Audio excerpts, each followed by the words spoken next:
2018 ከተስፋ ወደሚጨበጥ ብርሃን ማደግ ይቻላል፣ መጽናት ይቻላል የሚለው ከጥቂት ሰዎች ባሻገር የምናምንበት ጊዜ ይሆናል።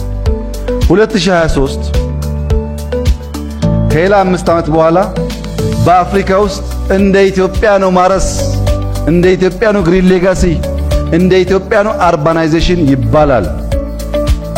በ2040 ካለምንም ጥርጥር ዓለም አቀፍ የብልጽግና ምሳሌ ትሆናለች።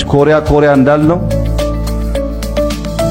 ሲንጋፖር እንዳልነው፣ ዱባይ እንዳልነው ኢትዮጵያ ይባላል። በዓለም ላይ ትክክለኛ ቦታዋን ትይዛለች። ይሄ ራዕያችን መተረክ ብንፈልገው ተረክ ይሄንን ነው። የማይለምን የሚረዳ፣ በቂ የሚያርስ የሚበላ የሚሸጥ፣ በሰላም በውስጥም ከጎረቤቶች ጋር የሚኖር የነበረውን ታሪክ የመኩሪያ ምልክት የሚያደርግ መጣያ መባያ ሳይሆን ማደጊያ የሚያደርግ ይሄን ኢትዮጵያ መፍጠር ያስፈልጋል። ይቻላል።